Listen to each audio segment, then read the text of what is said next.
வணக்கம் நேயர்களே. தமிழ்பைரேட்ஸ்.com வழங்கும் அமரர் கல்கியின் பொன்னியின் செல்வன் முதல் பாகம், அத்தியாயம் 45, குற்றம் செய்த ஒற்றன். வாசிப்பது அர்ச்சனா. 2000 ஆண்டுகளுக்கு முன்பு கரிகால் பெருவளத்தான் என்னும் சோழ மன்னன் காவேரி நதிக்கு இருபுறமும் கரை எடுத்தான். வெகு காலம் அந்த கரைகள் நல்ல நிலையிலிருந்து காவேரி ஆற்றை கட்டுக்குள் வைத்திருந்தன. பின்னர் சோழகுலத்தின் வலி குறைந்தது. பாண்டியர்களும் பல்லவர்களும் கலப்பாளரும் வாணரும் தலையெடுத்தார்கள். இந்த காலத்தில் காவலனில்லாத காவேரி நதி அடிக்கடி கட்டுமீறி கரையை உடைத்து கொண்டது. இவ்விதம் பெரிய அளவில் கரையுடைந்த சில சந்தர்ப்பங்களில் நதியின் போக்கே மேலும் கீழுமாக மாறுவதுண்டு. பழங்காவேரி புதுக்காவேரியாகும், புதுக்காவேரி பழங்காவேரியாகும். அடியோடு நதியின் கதி மாறிப்போய்விட்டால் பழைய நதிப்படுகை சில சமயம் நன்சை நிலமாக மாறும். வேறு சில சமயங்களில் தண்ணீர் தேங்கி நிற்கும் ஓடைகளாகி கடல் போல் அலைமோதிக் கொண்டிருக்கும். பழையாறை நகரின் சோழ மாளிகைகளையொட்டி தென்புறத்தில் அத்தகைய ஓடை ஒன்று இருந்தது.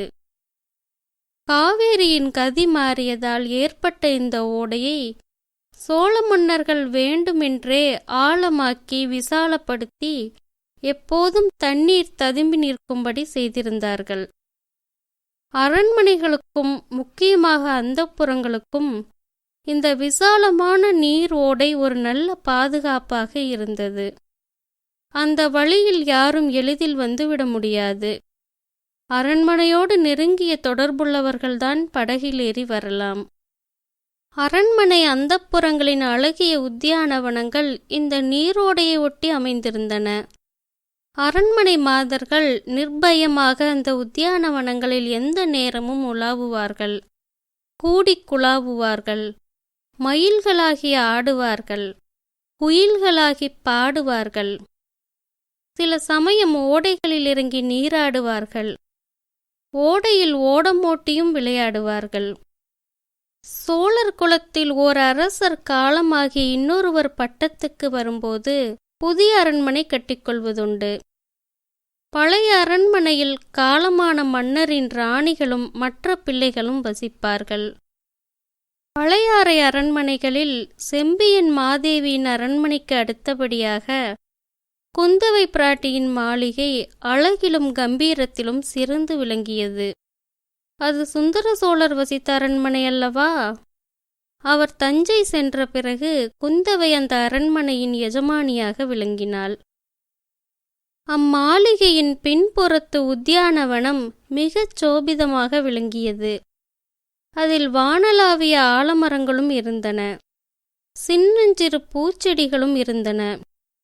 வளைந்து நெளிந்து மரங்களைத் தழுவிக்கொண்டிருந்த பூங்கொடிகளும் பூங்கொடிகளாலான கொடி வீடுகளும் இருந்தன. குந்தவையும் அவளுடைய தோழிமார்களும் மாலை நேரங்களை பெரும்பாலும் அந்த உத்தியானவனத்திலேயே கழிப்பது வழக்கம். சில சமயம் எல்லோரும் சேர்ந்து ஓரிடத்தில் உட்கார்ந்து கொண்டு கதைகள் பேசி கொட்டமடிப்பார்கள். இன்னும் சில சமயம் 2 பேராகவும் 3 பேராகவும் பிரிந்து சென்று அந்தரங்கம் பேசுவார்கள். சில நாளாக குந்தவையும் வானதியும் தனியே பிரிந்து சென்று பேசுவது வழக்கமாய்ப் போயிருந்தது. அன்றைக்கு ஒரு பெரிய ஆலமரக் கிளையில் கட்டி தொங்கவிட்டிருந்த கொடி ஊஞ்சலில் குந்தவையும் வானதியும் அமர்ந்து ஆடிக்கொண்டும் பேசிக்கொண்டும் இருந்தார்கள். பறவைகளின் கலகலத் தொனியுடன் போட்டியிட்டு கொண்டு பெண்மணிகளின் குதூகலச் சிரிப்பொலியும் அவ்வப்போது அந்த உத்தியானவனத்தில் கேட்டுக்கொண்டிருந்தது. ஆனால் குந்தவையும் வானதியும் மட்டும் சிரிக்கவில்லை. மற்றவர்களின் சிரிப்பு அவர்களுக்கு அவ்வளவாய் பிடிக்கவும் இல்லை. பேச்சுத்தான் அவர்கள் அதிகமாக பேசினார்களோ என்றால் அதுவும் அவ்வளவாக இல்லை. கொடிவீடு ஒன்றிலிருந்து ஒரு பெண் கீதம் ஒன்று பாடினாள். அது கண்ணன் பிறந்த நாள் அல்லவா? அவள் பாடியதும் கண்ணனை பற்றிய பாடல்தான். வெண்ணிலாவில் வேணுகானம் கேட்கிறது. அது கண்ணனிடம் காதல் கொண்ட ஒரு பெண்ணை வேதனை செய்கிறது. அவள் தன் வேதனையை வாய் திறந்து வெளியிடுகிறாள். மரக்கிளையிலிருந்து ஒரு கிளி அவளுக்கு ஆறுதல் சொல்கிறது. பெண்: வேதனை செய்திடும் வெண்ணிலவில் இங்கு வீணன் எவன் குழலூதுகின்றான்? நாதனிலா இந்த பேதை தன்னை நலிந்திடல் என்ன புண்ணியமோ? கிளி: வானமும் வையமும் இன்புறவே ஐயன் வாய்மடுத்தூதும் குழலிசைதான். மானே உந்தனை வருத்திடுமோ இந்த மாநிலம் காணா புதுமையம்மா? பெண்: பூவையே உந்தனை போற்றிடுவேன், நல்ல புன்னை மலர் கொய்து சூட்டிடுவேன். எந்த நாவி குலைந்திடும் வேளையிலே ஒரு ஆறுதல் கூற நீ வந்தனையோ? கிளி: கட்டழகி உந்தன் காதலினால் எங்கள் கண்ணன் படுந்துயர் சொல்ல வந்தேன். உன்னை விட்டுப் பிரிந்த நாள் முதலாய் நல்ல வெண்ணையும் வேம்பாய் கசந்ததென்பான். பாடலின் பின்பகுதியை கவனமாக கேட்டு வந்த குந்தவை பாடல் முடிந்ததும், நல்ல கண்ணன் இந்த செந்தமிழ் நாட்டுக்கு தெய்வமாக வந்து வாய்த்தான். வெண்ணெய் உண்டு வேய்ங்குழலூதி பெண்களுடன் காலங்கழித்துக் கொண்டிருந்தால் மற்ற காரியங்களெல்லாம் என்ன ஆவது என்றாள். மறுமொழி சொல்லாமலிருந்த வானதியை பார்த்து, என்னடி மௌனம் சாதிக்கிறாய்? நீயும் கண்ணன் குழலில் மயங்கிவிட்டாயா என்ன என்று கேட்டாள். அக்கா, என்ன கேட்டீர்கள் என்றாள் வானதி. என்ன கேட்டேனா? உன் கவனம் எங்கே சென்றிருந்தது? எங்கும் போகவில்லையே, உங்களிடம்தான் இருந்தது. அடிக்கள்ளி, ஏனடி பொய் சொல்லுகிறாய்? உண்மையில் உன் மனம் இவ்விடத்தில் இல்லவே இல்லை. எங்கே இருக்கிறது என்று நான் சொல்லட்டுமா? தெரிந்தால் சொல்லுங்களேன். நன்றாய் தெரியும். ஈழ நாட்டு போர்க்களத்துக்கு போயிருக்கிறது. அங்கே என் தம்பி ஒரு கபடமற்ற பிள்ளை இருக்கிறானே, அவனை இன்னும் என்ன பொடி போட்டு மயக்கலாம் என்று உன் மனம் யோசித்துக் கொண்டிருக்கிறது. நீங்கள் கூறியதில் ஒரு பாதி உண்மைதான். அக்கா, என் மனம் ஈழ நாட்டுக்குத்தான் அடிக்கடி போய்விடுகிறது. ஆனால் அவரை பொடி போட்டு மயக்குவதைப் பற்றி யோசிக்கவில்லை.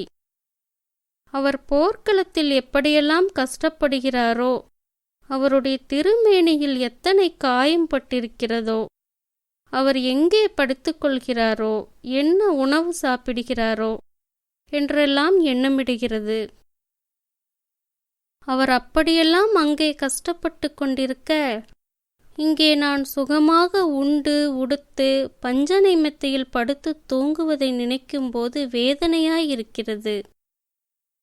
எனக்கு மட்டும் இறகுகள் இருந்தால் இந்த வினாடியே இலங்கைக்கு பறந்து போய்விடுவேன்.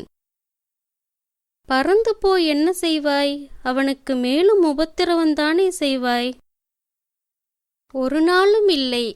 அர்ஜுனனுக்கு சுபத்திரையும் கிருஷ்ணனுக்கு சத்தியபாமாவும் ரதமோட்டியது போல் நானும் ஓட்டுவேன். அவர் பேரிலேயும் அம்புகளை என் மார்பில் நான் தாங்கிக் கொள்வேன்.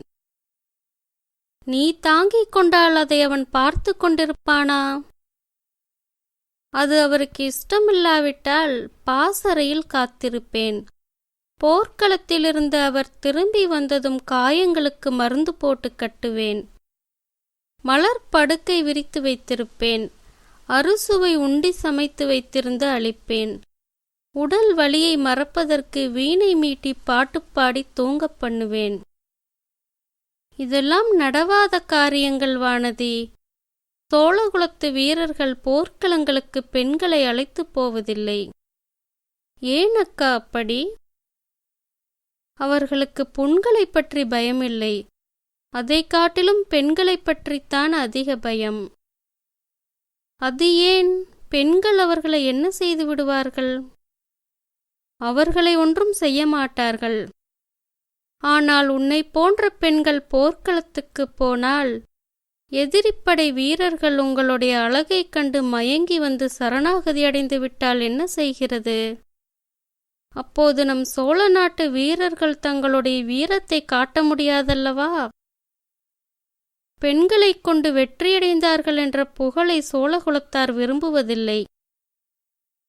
அப்படி கூட உண்டா? எதிரி வீரர்கள் அவ்வளவு மூடர்களாயிருந்து விடுவார்களா பெண்களின் அழகைக் கண்டு மயங்கி விடுவதற்கு? ஏன் மாட்டார்கள்? அடியே வானதி, குடந்தை ஜோதிடர் வீட்டிலும் அரிசிலாற்றங்கரையிலும் நாம் ஒரு வாலிப வீரனை பார்த்தோமே, ஞாபகம் இருக்கிறதா?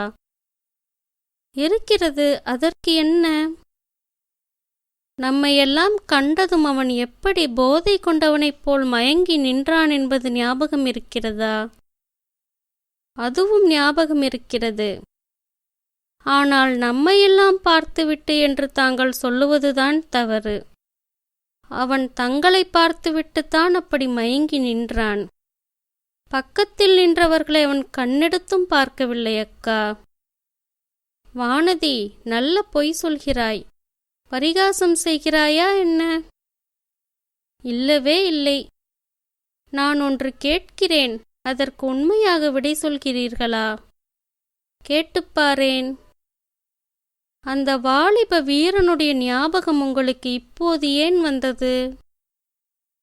நல்ல வாயாடியாகப் போய்விட்டாய் நீ. அவனுடைய ஞாபகம் வந்ததில் என்ன தவறு? தவறு என்று யார் சொன்னது?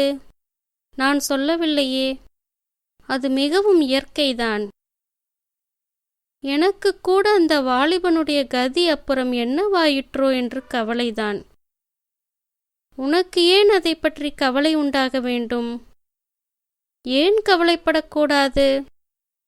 ஒருவரை நாம் பார்த்திருந்தால், அவரை பற்றிய ஞாபகம் நமக்கு அடிக்கடி வந்தால், அவர் என்ன ஆனார் என்று தெரிந்து கொள்ள விரும்புவது இயற்கை அல்லவா? நல்ல இயற்கை. அப்படியெல்லாம் மனம் சிதறுவதற்கு நாம் இடம் கொடுத்துவிடக்கூடாது. மனத்தை கட்டுப்படுத்தி வைக்க வேண்டும். அதோ கேளடி வானதி, அது என்ன பறைச்சத்தம்? அந்த குரல் என்ன சொல்லுகிறது? சற்று கவனமாக கேள் பார்க்கலாம். ஆம், தூரத்தில் எங்கேயோ வீதியில் பறை கொட்டும் சத்தமும் நடுநடுவே மனித குரல் கூச்சலிடும் சத்தமும் கேட்டது. காது கொடுத்து கவனமாக கேட்டபோது மனித குரல் கூறியது இது என்று தெரிந்தது. சத்துரு நாட்டிலிருந்து வந்த ஒற்றனொருவன் தஞ்சாவூர் கோட்டையில் பொய் முத்திரையை காட்டி புகுந்து உளவு அறிந்து கொண்டு ஓடிவிட்டான். 2 பேரை மரணக்காயப்படுத்திவிட்டு தப்பிப்போய்விட்டான். வாலிப பிராயத்தினன், வாட்டசாட்டமான தேகமுடையவன், இந்திரஜித்தை போன்ற மாயத் தந்திரக்காரன். பெயர் வல்லவரையன் வந்தியத்தேவன். அவனுக்கு அடைக்கலம் கொடுப்போருக்கு மரண தண்டனை விதிக்கப்படும். அவனை பிடித்துக் கொடுப்போருக்கு 1000 பொன் பரிசு அளிக்கப்படும். தஞ்சை கோட்டை தளபதி பழுவேட்டரையர் காலாந்தக கண்டரின் கண்டிப்பான கட்டளை. இவ்விதம் மனித குரல் கூறி முடிந்ததும் பறை தம் தம் தடதடதம் என்று முழங்கியது. குந்தவை தேவியின் திருமேனி ஏனோ நடுங்கியது. அச்சமயம் தாதி ஒருத்தி வந்து, தேவி, ஆழ்வார்க்கடியான் என்னும் வீர வைஷ்ணவர் தங்களை பார்க்க வந்திருக்கிறார். ஏதோ அவசர காரியமாம் என்றாள். இதோ வந்து விட்டேன் என்று சொல்லிவிட்டு குந்தவை கொடி ஊஞ்சலிலிருந்து இறங்கிச் சென்றாள். நன்றி நேயர்களே. மீண்டும் அடுத்த அத்தியாயத்தில் சந்திப்போம்.